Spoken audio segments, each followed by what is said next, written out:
something new on you. A new book I'm just releasing to my publishers this fall. It's called Giants. Giants. And I want to try this on you because it's really a story about dads and boys. It's a story about what makes great men great. And that's important to us, isn't it? It's important to all of us. You know, there's something about men, different from women, different from any other living thing, that is unique. And that is, every one of us has a driving desire, an urge, a stir within us for gianthood, to become greater, to be larger, to be more influential, to stretch out and push out the barriers. Men have that inside, different from any other living thing. A desire to be more significant, to live more significant lives. But more important than that, there is something about men that is unusually spectacular, and that is that you, and I bet $100 you'll agree with me, you have a desire that your children, your sons, have an opportunity to live more exalted lives, more significant lives than you lived, than you were able to live, don't you? Every one of you dads.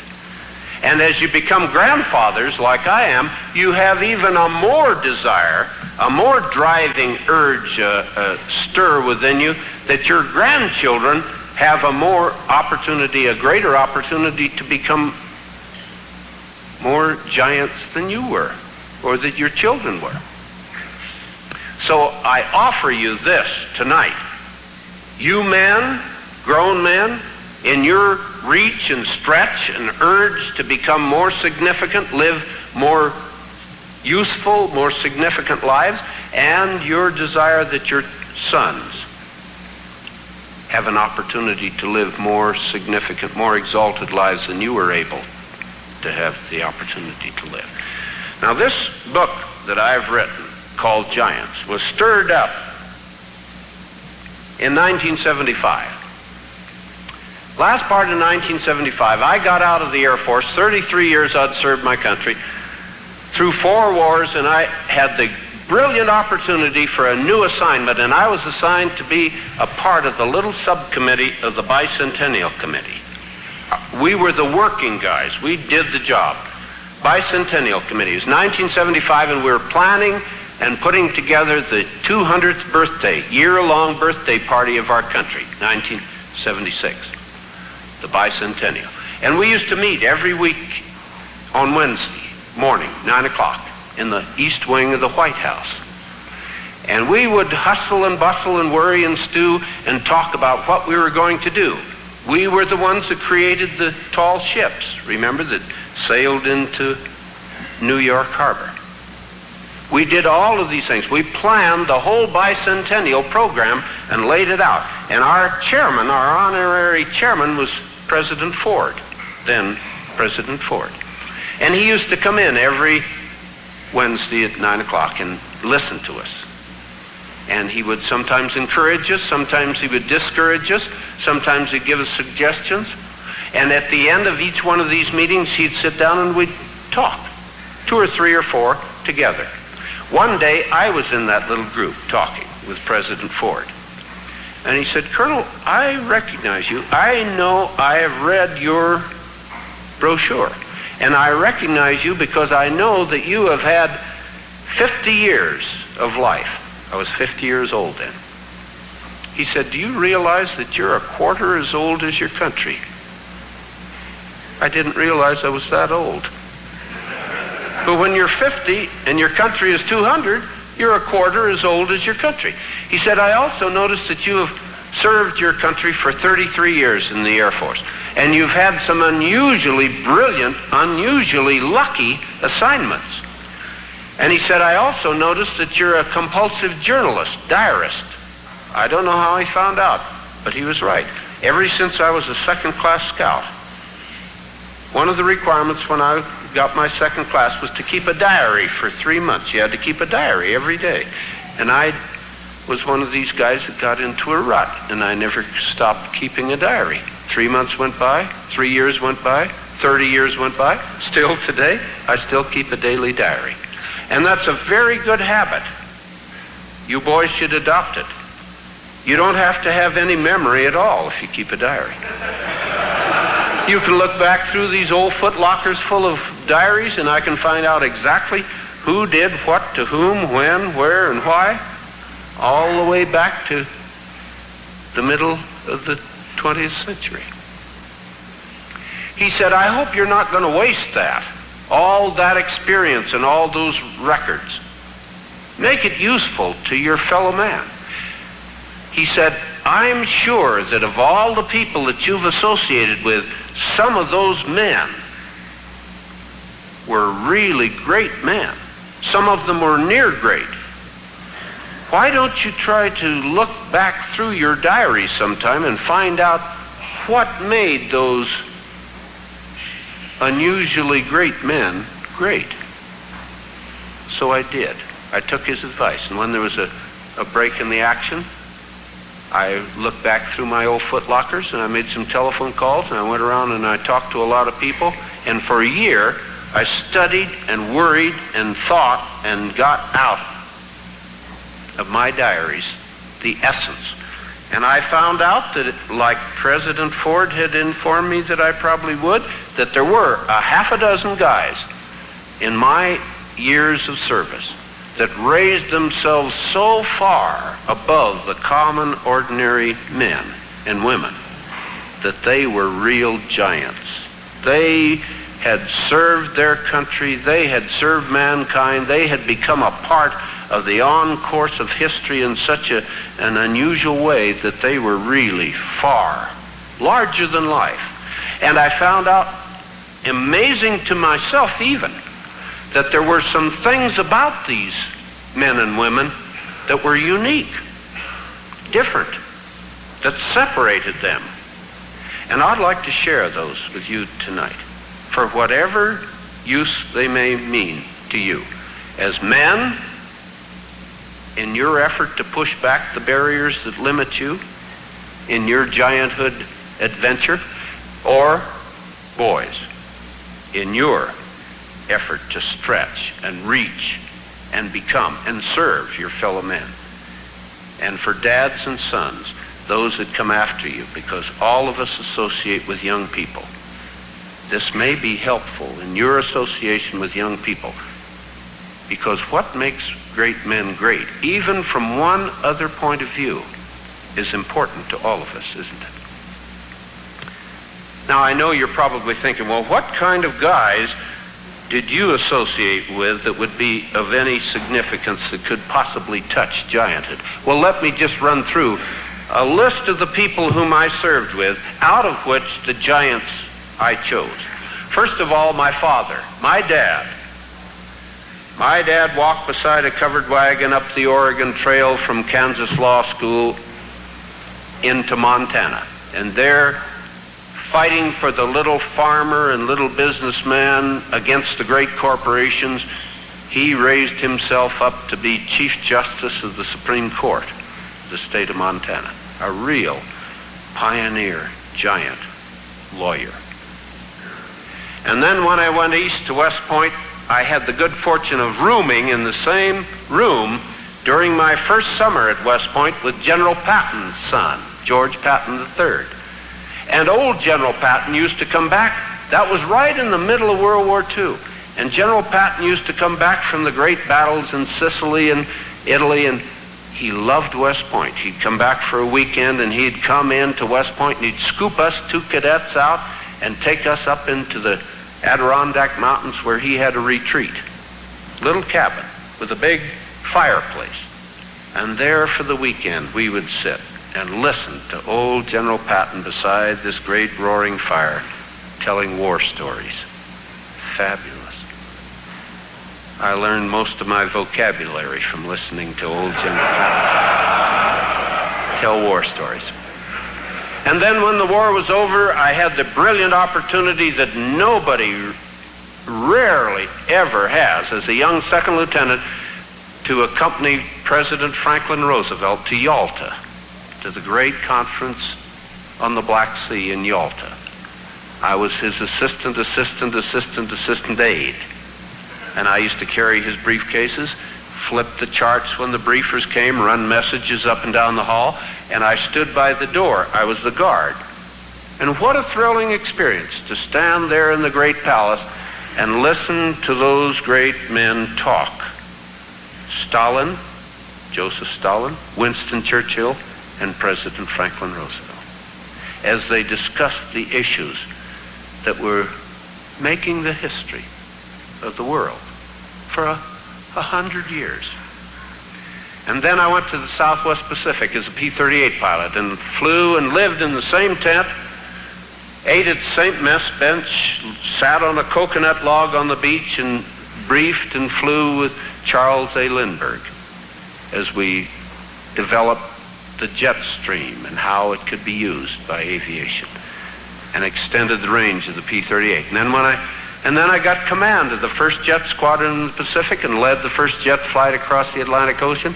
And then I went to the Joint Chiefs of Staff, and there every Wednesday I was in the war room, down in the bottom of the Pentagon, a Kremlinologist, amateur Kremlinologist. But my job every week and Wednesday at 2 o'clock in the afternoon, along with a Navy lieutenant commander, we would go across the river and brief President Eisenhower on what was going on in the world from a military point of view that was of significance. Thrilling assignment. Stand there and brief with Ann Rosenberg, who was our only woman Secretary of Defense. Beautiful woman, powerful woman, lovely woman. And we would brief the president. And John Foster Dulles was Secretary of State then. And Allen Dulles was just developing the CIA. There wasn't a CIA.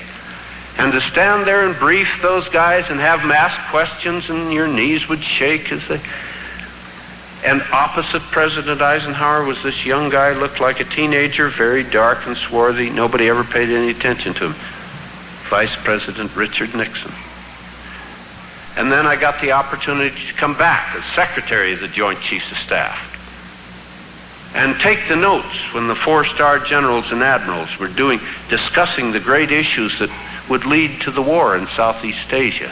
Robert McNamara, Dean Rusk, J. Edgar Hoover. I knew all the... Douglas MacArthur. 3 times I had when my wife and I went overseas in World War II, we went to the Southwest Pacific on the same boat. Chased each other around island to island to island, and finally in the Philippines we decided we would get married. But we had to get permission from General Douglas MacArthur. So we tapped out, we both in our khakis, we typed out this little letter and said, asking for permission to get married in Manila.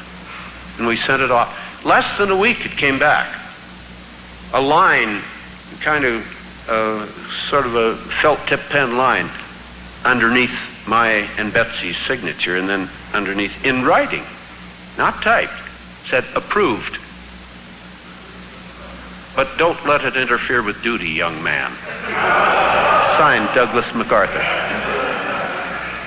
Well, out of these men and these associations, a half a dozen guys raised themselves far up above.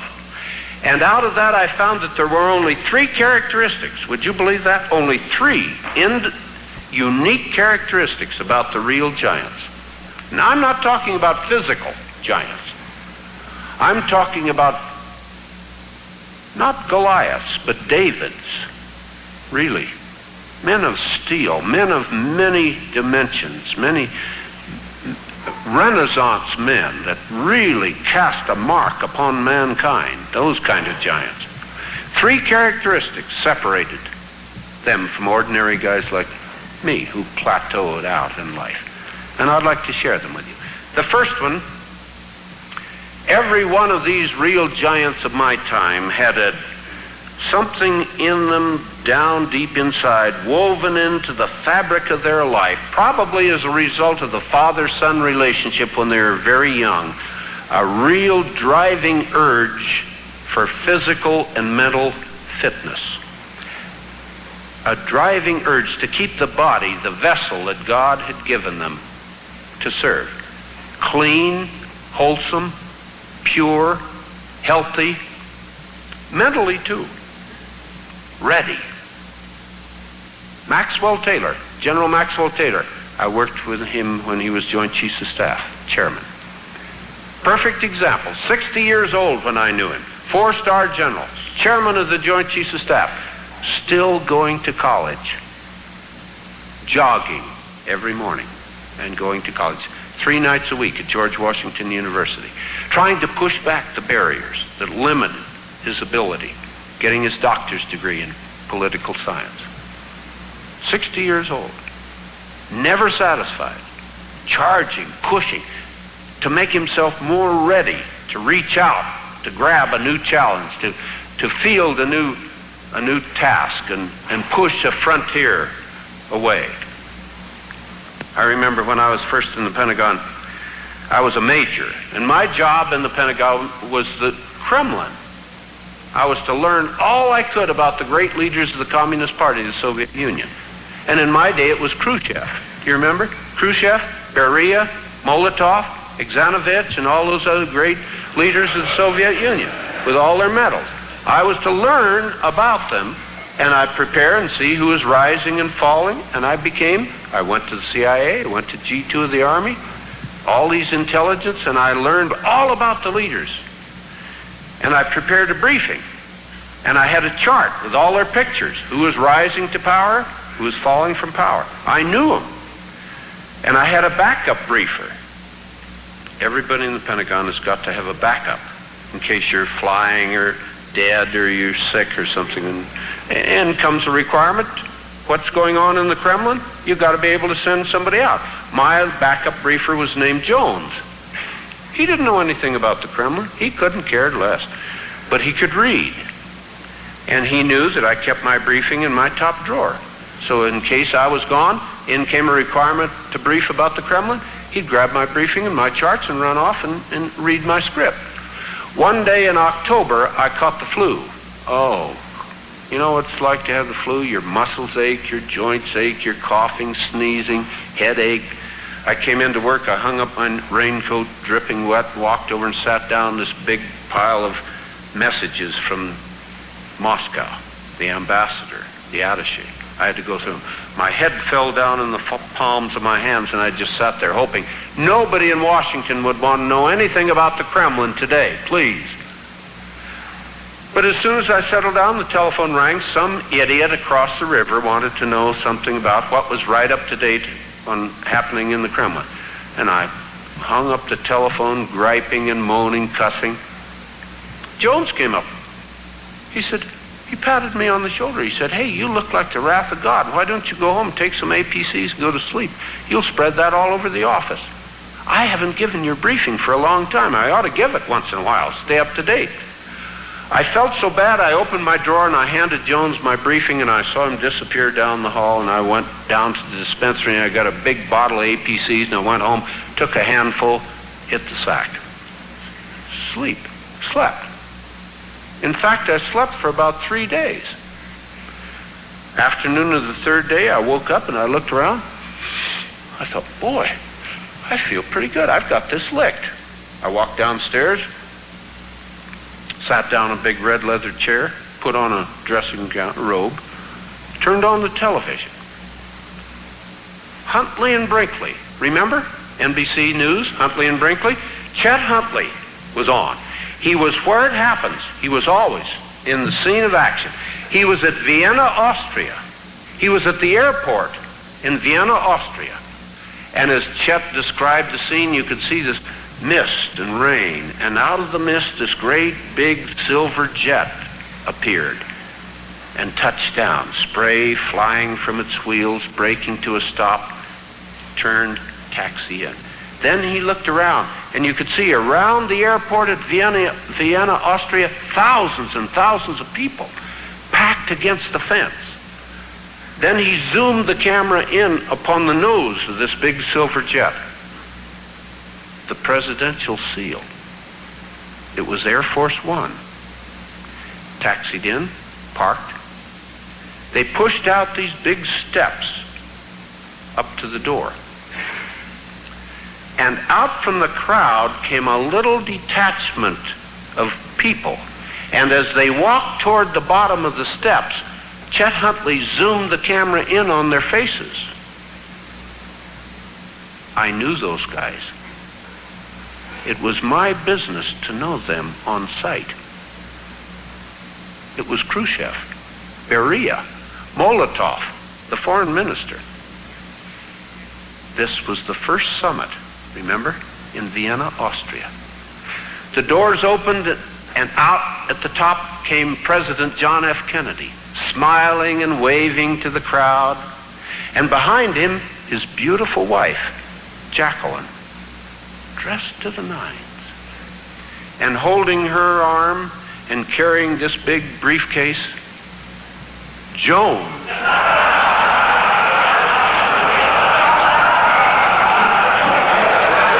My friend Jones had taken my briefing across to the White House.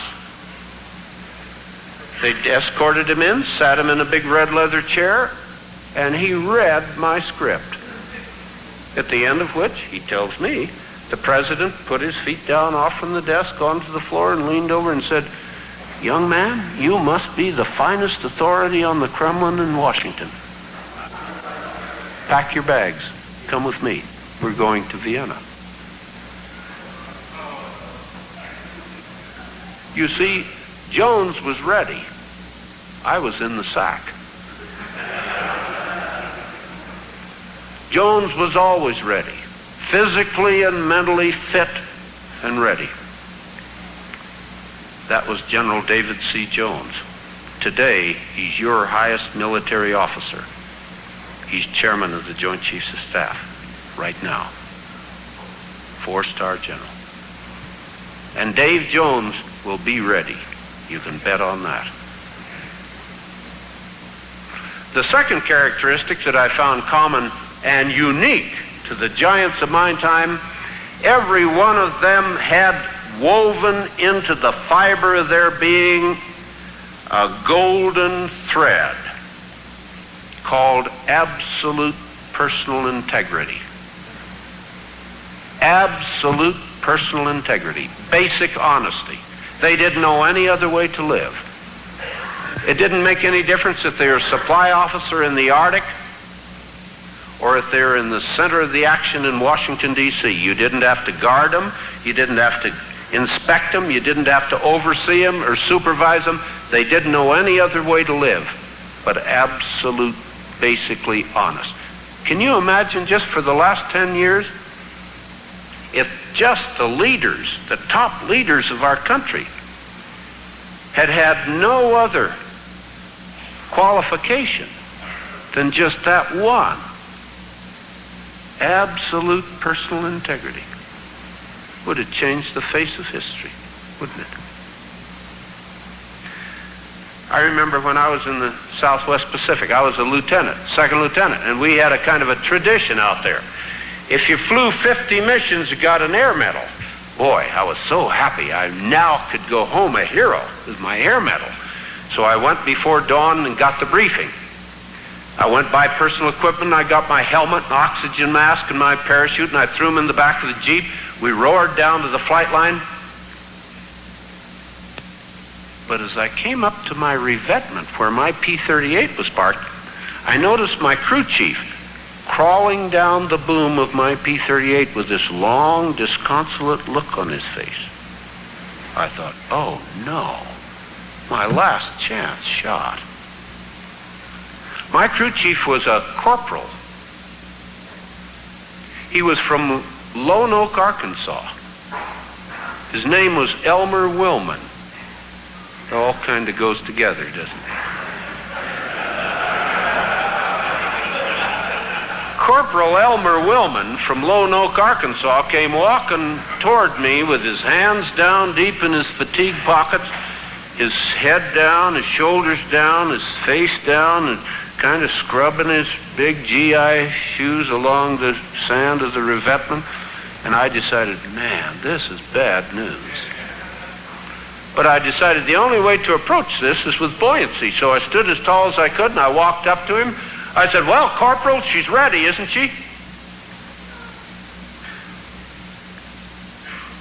I'm sorry, Lieutenant, but the airplane is broke.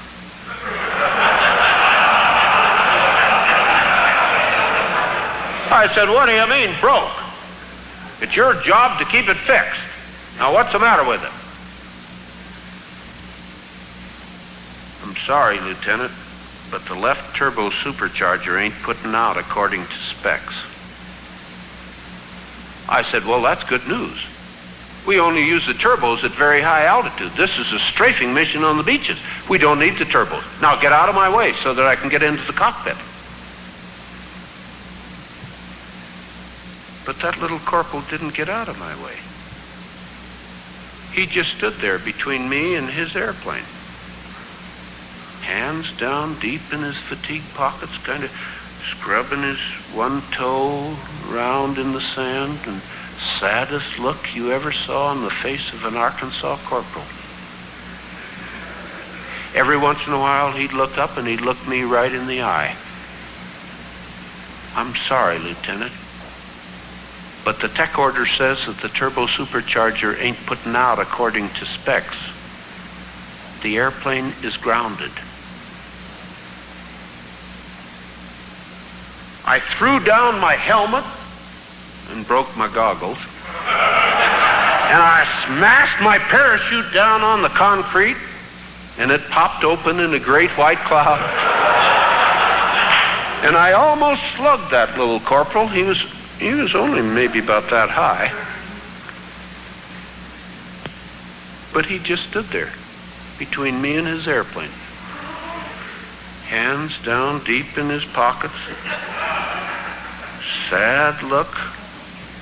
Every once in a while he'd look up and he'd look me right in the eye. I'm sorry, Lieutenant, but our airplane ain't gonna fly today. It wasn't blown out of position by the vast difference in our rank. Corporal and second lieutenant. He wasn't inflamed by the drama and the noise and all the snow I was throwing. He just knew that he was right. I was wrong. And he didn't have to retreat an inch. And he didn't. He just stood there between me and his airplane. Hands down in his pockets, trying to look as small. And I went home the next day. No hero, no air medal. But man, I took home with me a lesson from that little giant about integrity.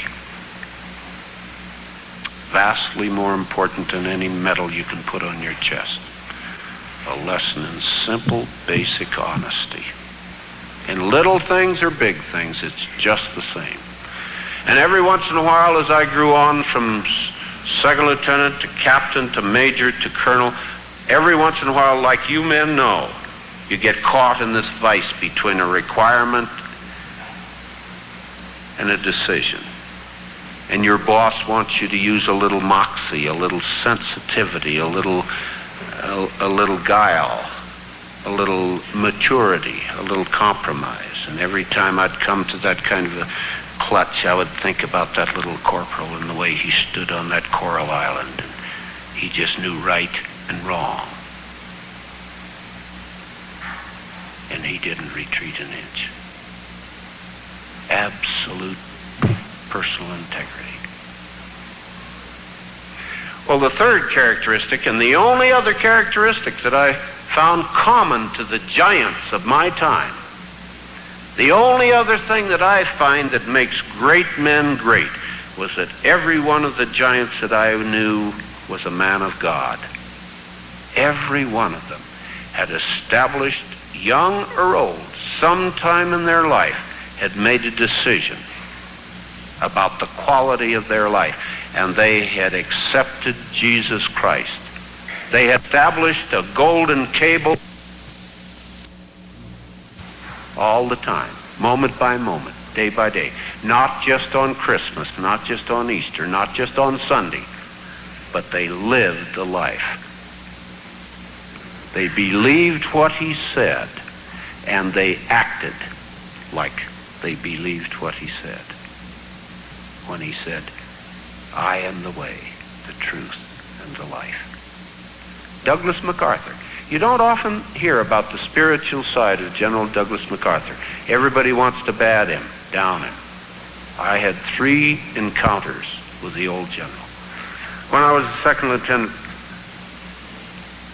we used to have a kind of a tradition that if you were on the mission board to fly a very dangerous mission, the day before you were to fly, you could go back and rest and think about it and worry about it, you know. Very thoughtful thing. The day before the battle at Leyte, remember the battle at Leyte Gulf, one of the most decisive battles in the Pacific. My name was on the mission board for strafing the beaches ahead of the amphibious landings, a very dangerous mission. So I asked the operations officer if I could take the afternoon to rest and think and worry about it. He said, sure, take an airplane and a buddy and go worry about it. I got one of my friends and we flew back to Hollandia. Hollandia was our rest area in New Guinea. There we were drinking Cokes on this little Red Cross canteen and telling lies and war stories to each other. Over across, there was a little gully, and over on a little hill across the gully was General MacArthur's rear headquarters. Just a simple little NEPA hut, 1 room, NEPA hut, surrounded by a security deck, about as wide as from you to me. On each corner, a guard, an American soldier armed with an M1 rifle to protect the old man, the old general. His maps, his meetings, his staff meetings, his secrets. As it grew dusk, and we had to go back before dark because we didn't have any runway lights, as the violet veil of twilight slid down the Owen Stanley Mountains out across Hollandia Bay, it suddenly became chilly, and we stood up to go. As we stood up, there was a noise, and we turned. The door opened, and out onto the deck opposite us stepped old General MacArthur. Tall, he was very tall, and thin, almost gaunt. He walked to the rail, put his hand on the rail and looked out at nothing in particular and puffed a couple of puffs from his long corncob pipe. And then he clasped his hands behind his back, and with his eyes kind of cast down onto the deck, with long measured strides, he began to pace up and back, up and back, deep in thought. In fact, so preoccupied, his eyes down, his head down, so deep in thought that when he would come to the corner, the American soldier guard would present arms, snap to attention and present arms to salute the old general. But he never noticed. He was so deep in thought. And I turned to my friend. I said, can you imagine what's going on inside the old 5-star General Supreme Commander's breast as he counts down the hours toward the dawn assault tomorrow morning on Leyte? Wow, what pressure, what worry. I wonder what he is focusing his worries upon. You know, it was not a year later when I found the answer to that. We were in Japan. The war was over. And I was in command of that little squadron, and we were now at Chofu, just outside of Tokyo. And the old general came out of his great headquarters in the Daiichi building in Tokyo to visit and check the morale. And he came to Camp Drake, where the 1st Cavalry Division was, to Yokota, to Tachikawa. And on his way back to Tokyo, he stopped by our little base at Chofu. And he shook hands with the fighter pilots, and he patted the crew chiefs on the back. When it was my turn, I said, "General, you won't remember this, but less than a year ago, I was almost this close to you. It was the afternoon before the battle at Leyte Gulf, and I was back at Hollandia. And as the sun set, you came out onto the deck of your headquarters, and I remember that you paced back and forth. And I wondered then, and I wonder still, what were you worrying about? What does a supreme commander of all the Allied powers worry about the evening before a great battle? Were you worried that the numbers might not be enough to carry the day and you would be defeated? Or were you worried that the timing between the air and the amphibious landings, so critical to victory, might not be close enough? Or were you worried that the strategy was too audacious? Remember, it was one of the most audacious strategies since Alexander the Great, when we leapfrogged in over thousands and thousands of enemy forces and resources to hit into the heart of the Philippines. Remember? The old general looked down at me, and he kind of a Mona Lisa smile crossed his face, and he put his hand on my shoulder. He said, "My boy, I well remember the gallant days before the battle at Leyte. I remember that night. No, my boy, I wasn't worrying about the numbers. I wasn't worrying about the strategy or the timing. I wasn't worrying at all, my boy. I was praying. I was praying." 50 years of military experience, worldwide reputation as a strategist, as a leader, as a commander. All the resources the free world could bring to bear were in his hands as he counted down the minutes and hours before the battle. Yet he knew that all of this meant nothing. Nothing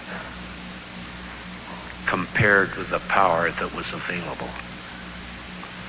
The power that operates the universe was available to General MacArthur. And he knew it.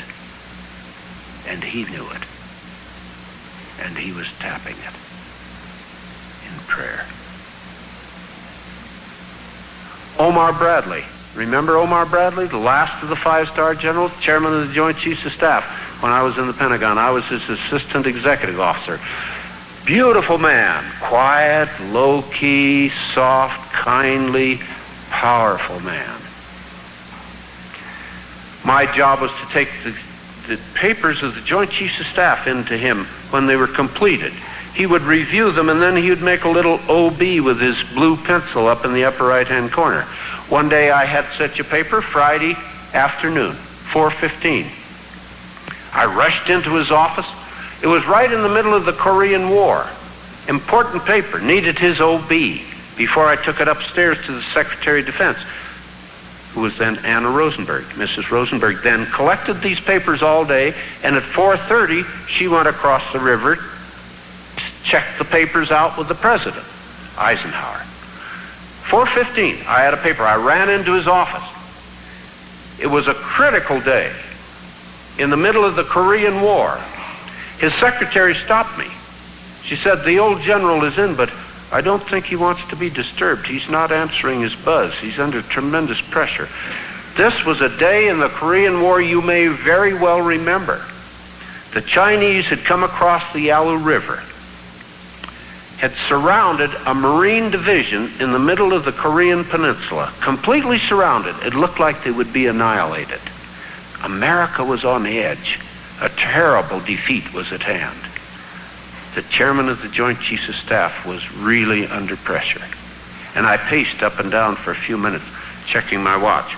It got to be 4:15, it got to be 4:17, it got to be 4:20. Finally, in spastic concern, I knocked on the door. Big white door of the chairman's office. a muffled voice came through the door. "Come in." I opened the door. He wasn't at his desk, which is right straight ahead as you walk through the door. But over on the left side, as you go into the great office of the chairman of the Joint Chiefs of Staff, is a long brown old leather sofa that the 4-star generals and admirals sit on when they want to discreetly talk together with the chairman. There beside that old brown leather sofa was General Omar Bradley, on his knees. On his knees. But he didn't seem to be surprised or amazed or embarrassed that he'd been broken in upon by a brash young major. He just turned to me. He said, "Come here, kneel down beside me. Let's pray together. We need all the help we can get." We prayed together. Omar Bradley was a man of God. The eyes of the nation were on Washington. What are you doing about our Marines surrounded in Korea? The eyes of the Washington were on the Pentagon.